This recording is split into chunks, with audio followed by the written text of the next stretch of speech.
places, please, everybody. All right, 3, 2, 1, action! Okay, well, that's terrific. Why are you so pumped up? Are you on steroids? Why do I get up in the morning? That's just too far fucked. Hey, Kermit the Frog here, and you are listening to Manny on UFO Buster Radio Network. Yay!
Ladies and gentlemen, I was fooled again by SpaceX and our buddy. Last night, intently we watched, me and several thousand other people, waiting for the static test to occur. We saw a lot of smoke. There was a lot of plumage. There was a lot of cold stuff.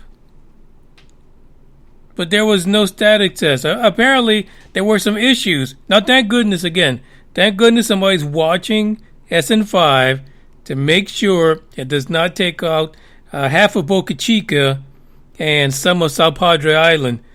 Thank goodness somebody's keeping an eye on it. So they scrubbed it. More than once, by the way, let me tell you. Like, if you go on there live to YouTube and you sit there and you watch it like an idiot like I did, and I actually had posted it in the Discord chat so that the group can be idiotified like me. I just made that word up. I don't even think it exists. I'm like Trump now. Huge. But really, I sat there and I try to, misery loves company. So I try to bring as many people as possible with me to watch this start and stop. And finally, we're just not going to do this anymore. Eventually, they got to the point where finally, Elon stood on a tweet. He said, this is what's going on. That's what's happening. We're going to stop today. We'll be back tomorrow. So another letdown. I thought for sure, like last night, I was sitting there, like I was a cast member of Pinky and the Brain, just sitting there, getting ready to take over the universe by this one half-baked starship with one Raptor engine and its success, but it never happened. So, I guess we plan for it tonight. I really haven't looked to see if there's any live feeds going on or if he even did it again today or whatever. So disappointing. This is Manny. This is UFO Buster Radio News. And sorry, today is a space episode, so I figure I'd start with the most depressing part of space today, and that is that the SN5 static test hasn't happened and the damn thing hasn't done the hop. That really is what's going to set things in a serious motion going forward, but not to be undone. Not to be undone. Sir Richard Branson, he put out some pics today of his little space endeavor. Low orbit, of course. This is not Starship worthy, but still, people are excited about it. Sir Richard Branson is a wild guy, and I guess he slowed down. You don't see any reports of him, tripping la vida loca, as they say. He's not doing a bunch of crazy stuff anymore, but he's not in space yet, so we'll see. We got an article about that. We got articles about some pictures that were taken directly of some planets, and tomorrow's the big day for all you NASA. I was going to say NASA whores, but that would be wrong. Sometimes I'm a NASA whore myself. For all you NASA junkies, sounds a little better. Tomorrow's the day. Tomorrow is the day, and there's something that's going to happen that I didn't see in any other article regarding the new rover, but we'll talk about that in the discussions as we go over the excitement, what's going to go down, what could happen, and basically what the future holds for this latest rendition of the little Mini Cooper in space. That's it. That's my disappointment. That's where I'm at. I'm just goddamn. I just can't do it anymore. Just can't do it. So let's go ahead and get this thing started. But before I do, let's say what's up to the guys. The Norm, he's there. Green Man, Gamevit, Dre, and the list goes on and on. Let's start with a track. Let's get this puppy going.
I'm going to warn you up front that the news about the Pentagon is going to bleed into all of these articles because I just, no fucks given. I just have to do it. But I just want to pose this question. Should we believe anyone who says that the Pentagon and the government did A, B, and C? Can we believe anyone whose initials are ED?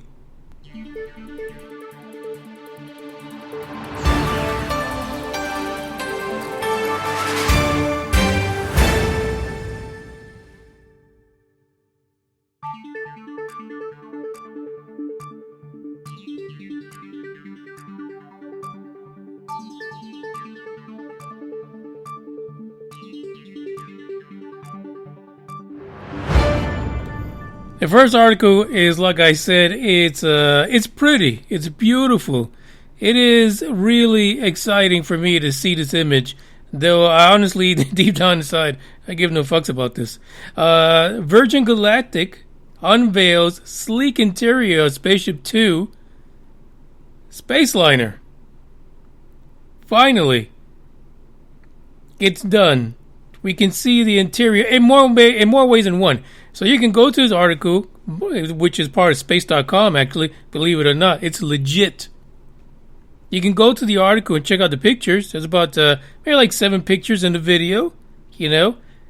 If that's not enough for you, like if you're like a tech-savvy, fancy kind of guy or gal, you can go into your Apple store, your whatever the fuck, Toon store, whatever, cartoon shit, whatever it is, I don't know. I don't use Apple products. You can go into your Toon store, and then you can go into your Play Store for Android, and you can download the virtual experience of being inside of SpaceShipTwo. You can get it firsthand. I don't know if it's really going to be firsthand. But anyway, this picture kind of reminds me of that Michael Jackson song "Scream," where it was Jack Jackson, and they were in that spaceship. It reminds me a little bit like that. I wanted to see Branson come out and start screaming and pulling onto his crotch. That would have been a big seller for me, to be honest, but that didn't happen. But today, Sir Richard Branson, billionaire from the Virgin Group, he revealed the cabin interior of the 6-passenger SpaceShipTwo. 6 people! Really? Richard, come on. Stop fucking around, really. That really sucks. You gotta do better than that, buddy. There's a quote from Richard here. But the interior really looks nice. You know, not screwing around, but it really looks nice. It's fancy. But, you know, we've seen, like the Crew Dragon, we see the Crew Dragon has a fancy interior. And I am sure that the final Starship, you know, Starship 4503, I'm sure when we get to that one, that Godzilla-sized rocket, stainless steel phallus from hell, I'm sure the interior is going to be wonderful. Probably more wonderful than what we see on this SpaceShipTwo, but hey, we don't know. Richard Branson says, when we created Virgin Galactic, we started with the what we believed would be an optimal customer experience, and then built the spaceship around it. What a statement. I mean, can you not believe in Sir Richard Branson right now? I believe in him. Shit, I don't even like the thing. We will continue with the ethos as we expand our fleet, build our operations, and underpin Virgin Galactic's position, not using 17, by the way, as the spaceliner for Earth. He says this cabin has been designed specifically to allow thousands, even though your bitch ass is only holding 6. Stuff like this just frustrates me. Allows thousands of people like you and me to achieve the dream of spaceflight safely and ensure that it is incredibly exciting. No lie, I mean, the thing looks cute. I like it. You know, you're basically like the Jetsons in a car for 6 that's going to get dropped off of a plane, fired up, and then shoots into suborbital space. What more can you want from that? That's all the thrills and excitement that you can have for that price. Now, the funny thing is that the article and what Richard Branson is saying, it's really a fucking commercial. He literally is selling people on the interior of this thing. It's like one of those, you know, Jaguar commercials, or Jaguar, depending on where the hell you're at, or Porsche, again, depending on where the hell you're at. You know, a nice Corinthian leather. I mean, he might as well have done that. Nice Corinthian leather or something like that, and some fancy digs from somewhere. But here's one quote where someone's explaining the inside, and it says the golden metallics resemble luminous desert sands. Where the fuck you ever seen desert sands that were luminous? The blues conjure celestial space, and teals inspired by ocean ground travelers back to Earth. Shut the fuck up. Here's the thing. For the price that he's charging, these 6 people that are going to be in each single flight, $250,000, you might as well take the damn seat with you as a souvenir.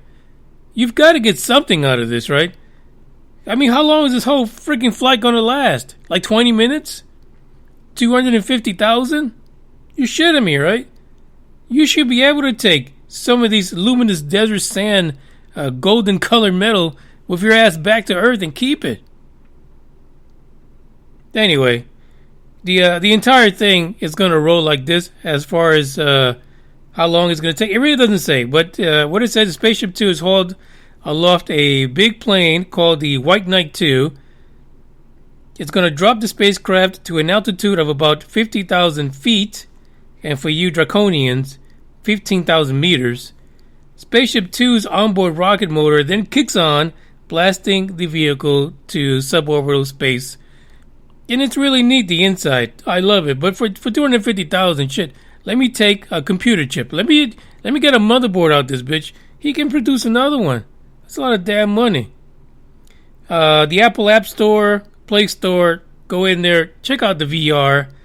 It is said, according to this, that about 600 people have booked a seat so far on SpaceShipTwo, and like I said, 250,000. And if you haven't seen the pictures yet, the logo for this episode is a picture of the interior of the SpaceShipTwo. And to end everything on a sour note, be a complete sourpuss about it. Who fucking cares? At the end of the day, if the Pentagon said, Sir Richard Branson, that freaking aliens had dropped the ship on your ass, guess what? SpaceShipTwo, no fucks are given. It ain't worth shit. Take your fancy seats. Take them. Don't tell them to anybody. Because there's nothing really left to see. Other than where the fuck these fuckers came from. See, I told you I was going to screw up every single article in space today because someone named ED has dropped less than 17 on the UFO story. Check this out.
here's a little bonus for you guys that I forgot to mention, is that the crew of SpaceShipTwo is going to be watching the people that are going to be riding on it. I think they're using either 13 or 16 cameras. I mean, come on. Couldn't you have one more, just make it 17? 17, folks, has bumped 42. 17 is the answer to the ultimate question of life, the universe, and everything. You heard it right here.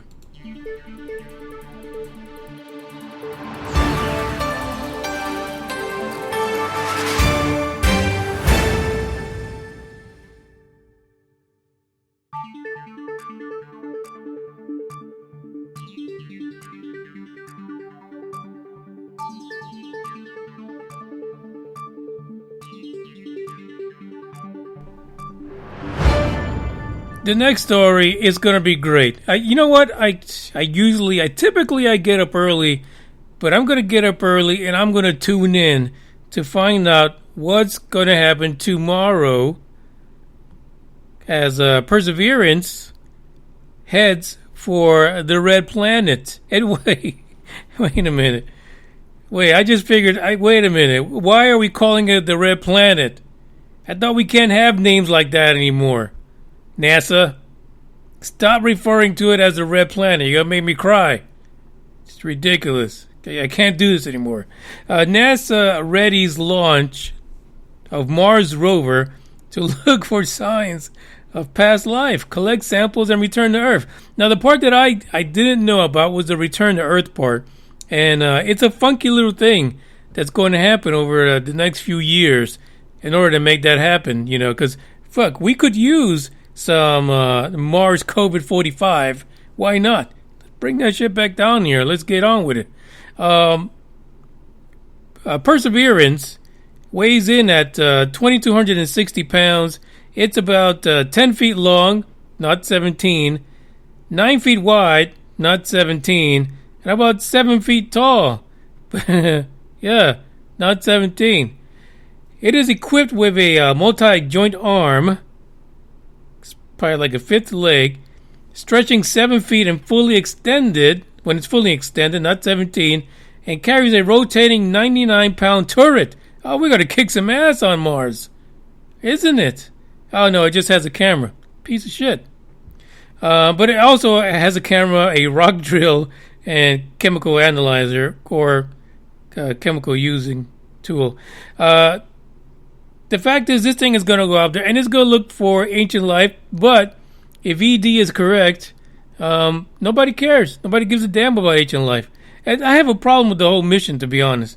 But we'll get to that in a second, because I know the guys are already saying in the live chat that I hate Perseverance and NASA. I don't like the fact that they call it the Red Planet. I think we got a problem there. I mean, if they can fuck around with baseball teams about, having certain names, we can't call Mars the Red Planet anymore. I'm just saying. Let me just move on from this, because I know I'm going to get in trouble for it. We have a quote here from the NASA administrator, Jim Bernstein, whatever it is. Let's call him JB for short. Mars really gives us the best opportunity in the short term to make a significant discovery that will forever change how we think of ourselves and forever change how we think of space exploration in general. Nobody cares? JB? Nobody? No.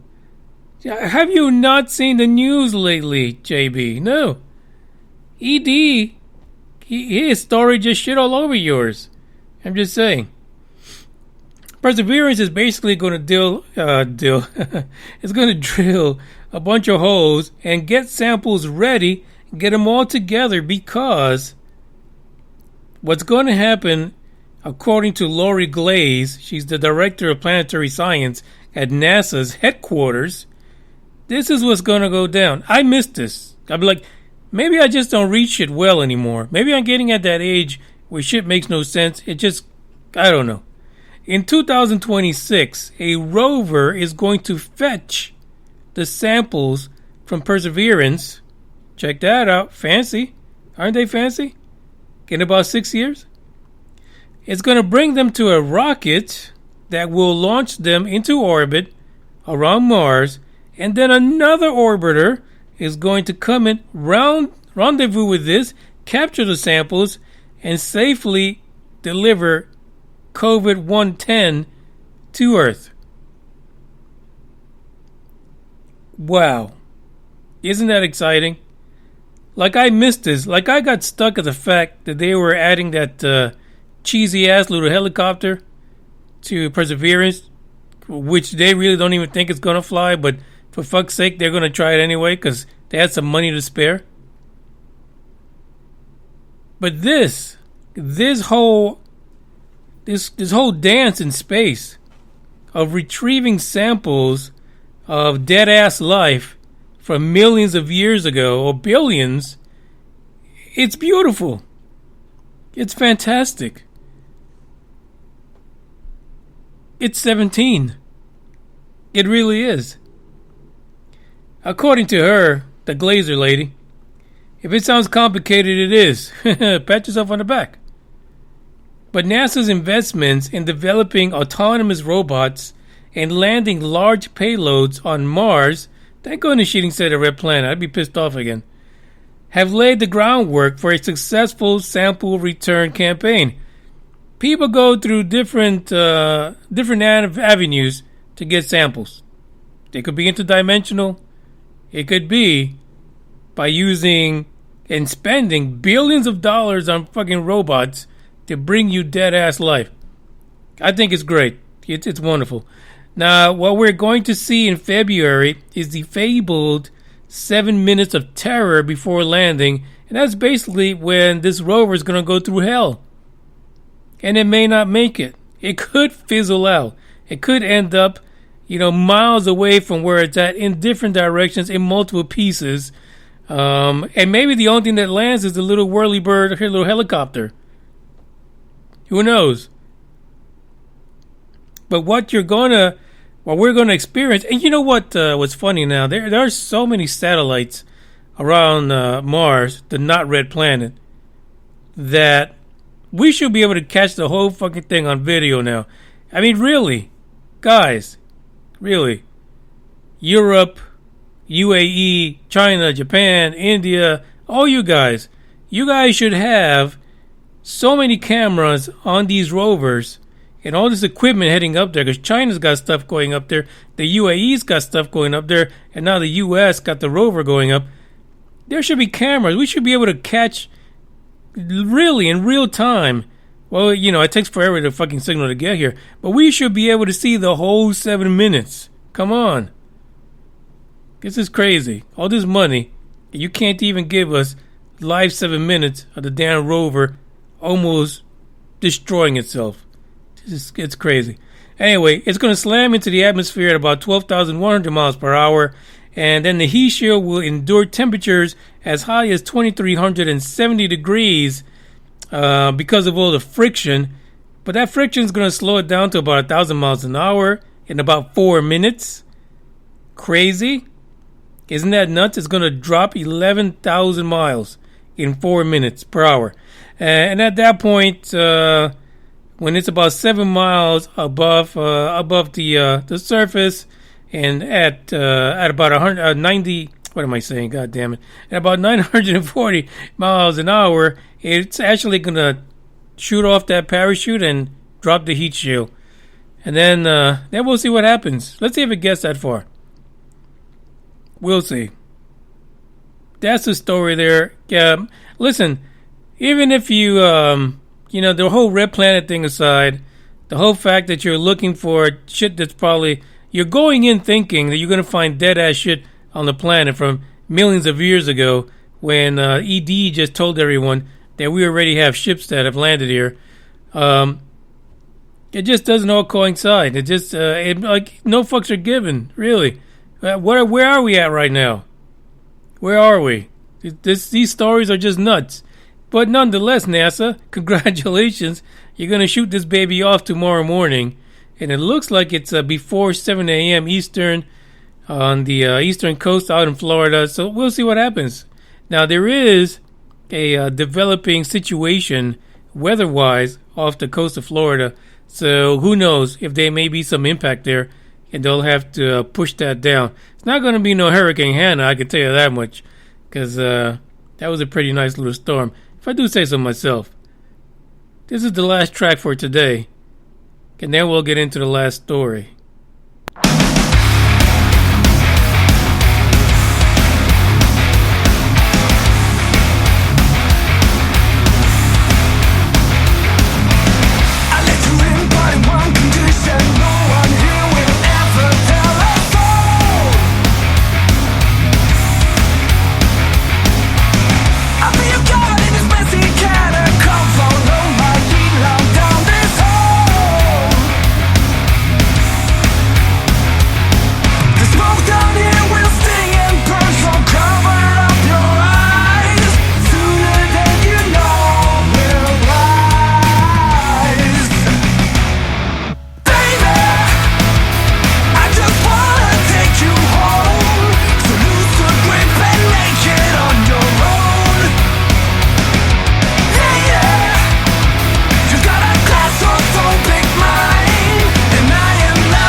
Fucking scream at me? Where's you the money? Fuck you. Look at you with your fucking 48% body fat.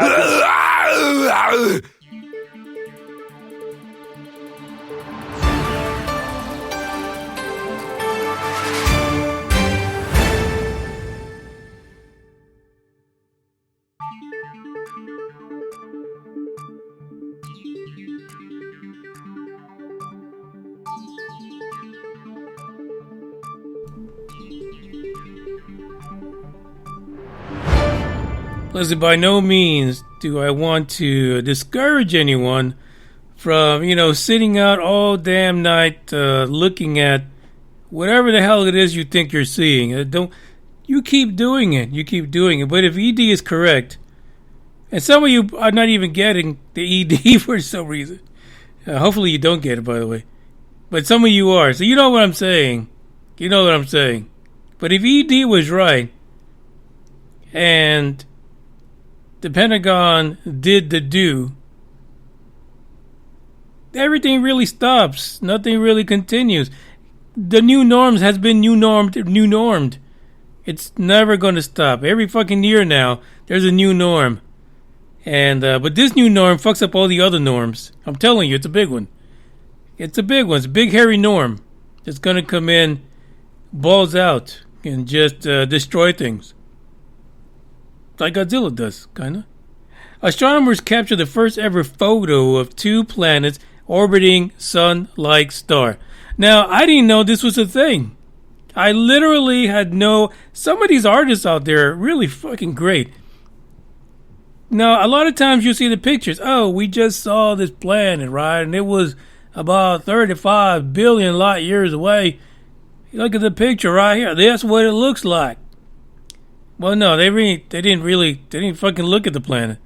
They kind of described it. It looks like it's a little wet. So they get the artist, kind of like a crime scene guy. You know what I mean? He goes up to the victims and say, "What did he look like?" You know, it's like this guy. He goes up to the scientists and says, "What does it look like?" And then the guy goes and he has a nice little artist thing go down. You know, he interprets things. Then they put it in articles and some people, and sometimes I'm a victim myself, because I'll go in there, I look at it and say, fuck, that's a nice looking planet. Would love to live there. What's the ticket to get to that planet? Because it fucking looks great in that picture. Looks beautiful. It's not a real fucking planet. I mean, it's an artist's rendition. Sometimes they don't even fucking put that under the picture. But yeah, it turns out very rarely do these Poindexters go out and actually take pictures of the actual planets they talk about. Ain't that a motherfucker? I'm telling you, I'm in a bad mood, thanks to ED. The European Southern Observatory Very Large Telescope, SO-VELT for short if you really care, has captured the world's first ever image of two giant exoplanets orbiting a young star, like similar to the one that gives you skin cancer. Just like that one. The star is known as TYC 8998-760-1, which is 300 light years away from our own solar system. It's a hop skip away, basically. It's a couple of revolutions away. And world wars. There you go. Think about it that way. Maybe a little more, actually. The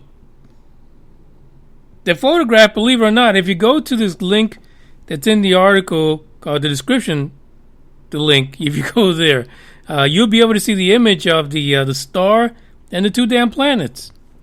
It's not perfect. It's not a beautiful rendition that was put together by, some Renaissance painter, but it's a direct image.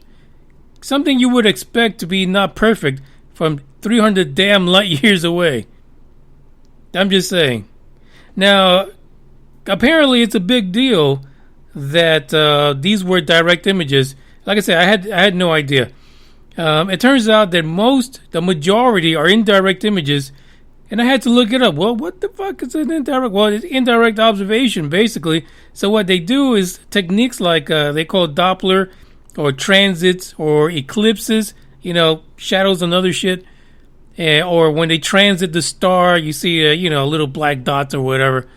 But that's what they use to come to the conclusion that that's a damn planet that's going by that star. But they don't actually really take a picture of it. These guys are one of two solar systems that scientists actually have pictures of.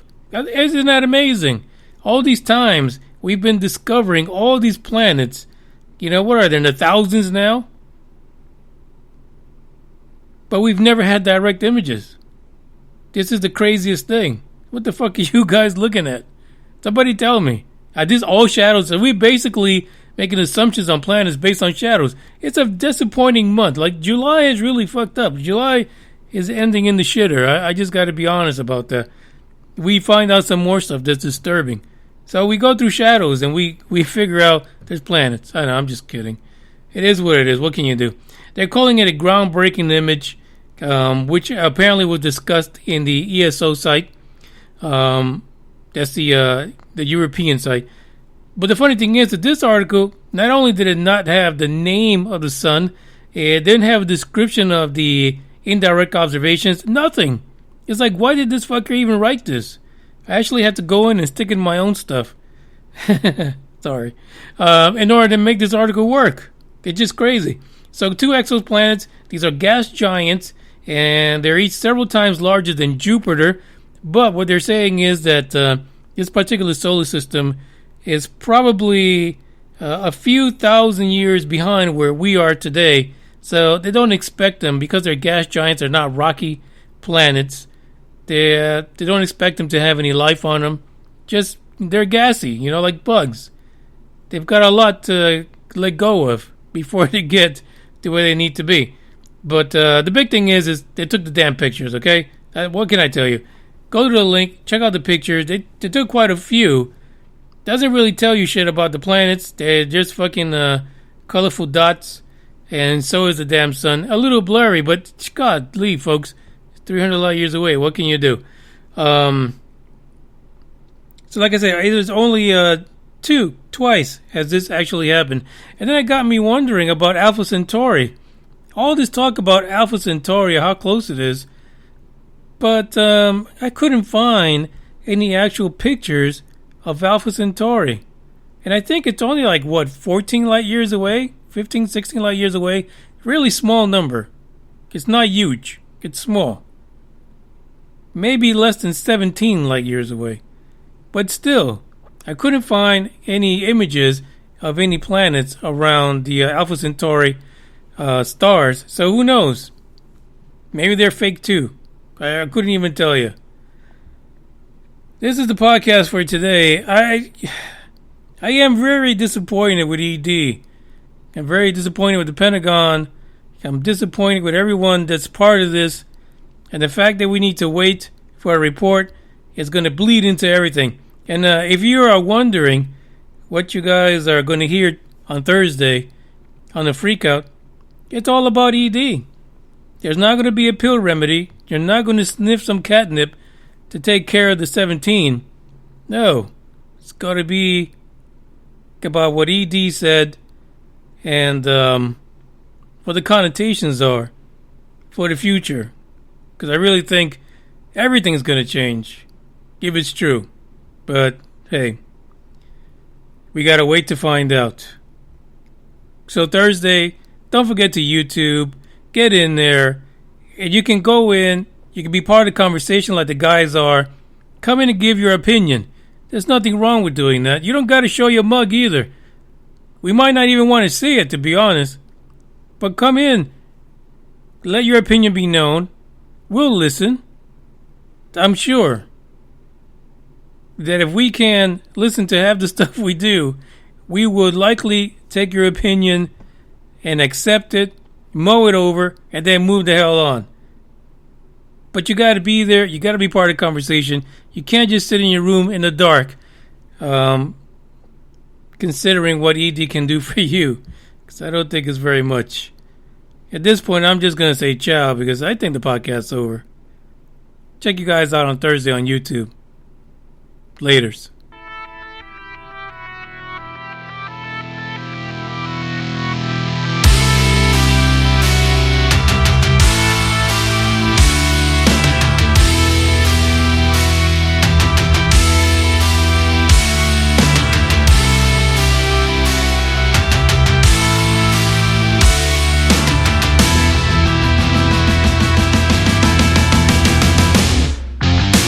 Sit back, enjoy the ride.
You're killing me, you're killing me, you're killing me.